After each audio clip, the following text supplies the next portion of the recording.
According to relationship experts, 95% of the happiness you'll experience in life come from your intimate relationships. Think about this for one moment. 95% of your happiness is going to be magnified by the person you choose. Given the role our romantic relationships play, I think you would agree that finding the right person is crucial. Yet, today, people are having a difficult time finding relationships that last.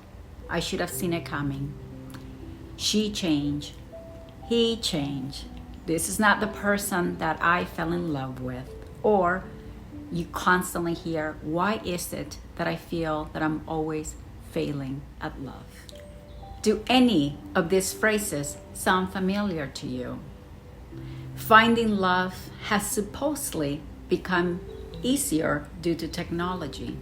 There are over 1,500 apps and websites making our choices limitless. But by the same token, it has become more difficult to find the right person. Sounds like an oxymoron, I know, but it's true. People date for a few months or a few years and then they're back out looking for love because the relationship they put all their hopes on failed. To be blunt, people are jumping too quick in the sack. In today's hookup culture, people are jumping to have sex faster than at any point in our history. And with it, the failure rate on relationships has skyrocketed. Close to 70% of relationships fail within the first 12 months. 20% of engagements are canceled. 50% of marriages end in divorce. And this number doesn't reflect the percentage of people who stay in unhappy marriages because living is not an option they can afford. Is there a correlation here? Rapid sexual initiation can lead to poor partner selection because intense feelings of pleasure and attachment are confused with true intimacy, compatibility, and lasting love. There are, of course, exceptions, but statistics are showing us a powerful pattern. If you want to minimize the failure in a relationship, the bottom line is don't be so quick to have sex. Take time to really get to know the person.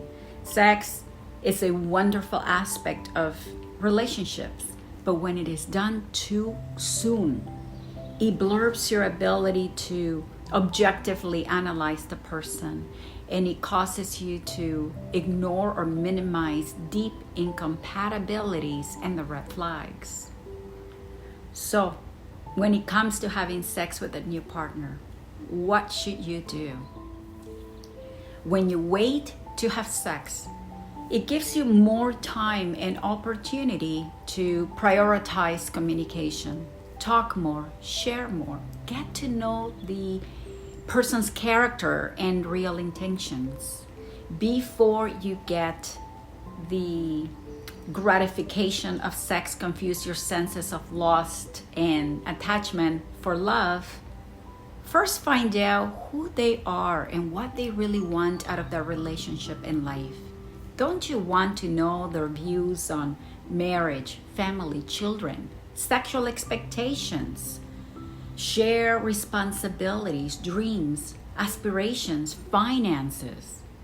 All those things are potential causes for a relationship failure. The worst thing you want is to be in that relationship, give it the best years of your life, only to find out later that they didn't want to have children and you did. Or that they don't believe in marriage and you do. Most couples don't like to discuss the serious and important issues up front because it's uncomfortable, many of those issues. Or they feel that it's inappropriate to bring those issues forward because it's like putting the cart before the horse. But by the time those issues show up, it's too late. and you have given that person the best years of your life. So what can you do? Let me answer that question with another question.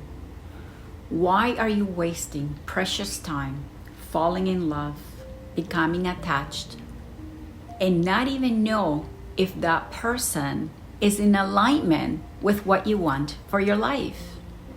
I am a strong believer that the questions we ask are powerful. So prioritize communication and discuss the uncomfortable issues up front.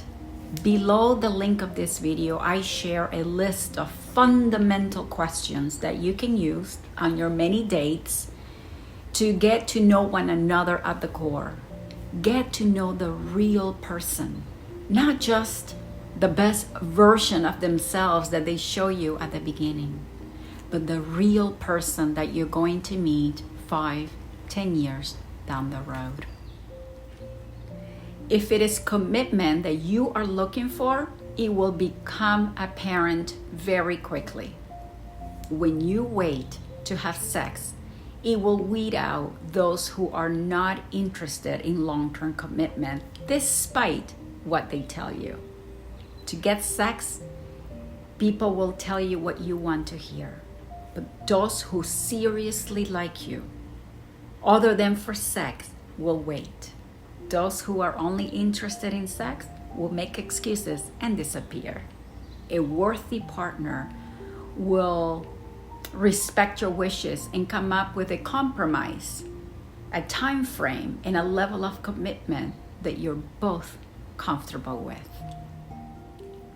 When you wait to have sex, you are able to connect with the person in a more genuine and meaningful way that is not being blurred by sex. Remember that you have more to offer than just your body. And just because you're older and ready for commitment, jumping quicker into bed doesn't guarantee that it's gonna lead to that. But more importantly, couples who rush quicker into bed are more likely to also rush into moving in together without first fully knowing the person. And that can lead to a lower quality and longevity of the relationship. The more time you take out from sex, the stronger your foundation becomes. When you wait, sex becomes even sweeter because you have built an emotional connection with your partner rather than just a physical one. There are no guarantees, I know that. But taking the time to get to know the person, to build trust, and create a strong foundation before you jump so fast into the relationship can help you discern if that person shares your values and goals for the future. So take your time. True love is built in small gestures over time. So the best gift you can give your future relationship is the one of time. Slow and steady can also win the race. I hope that you have resonated with this message. Remember to subscribe, help me grow, and I will see you on the next episode of Conversations from the Heart.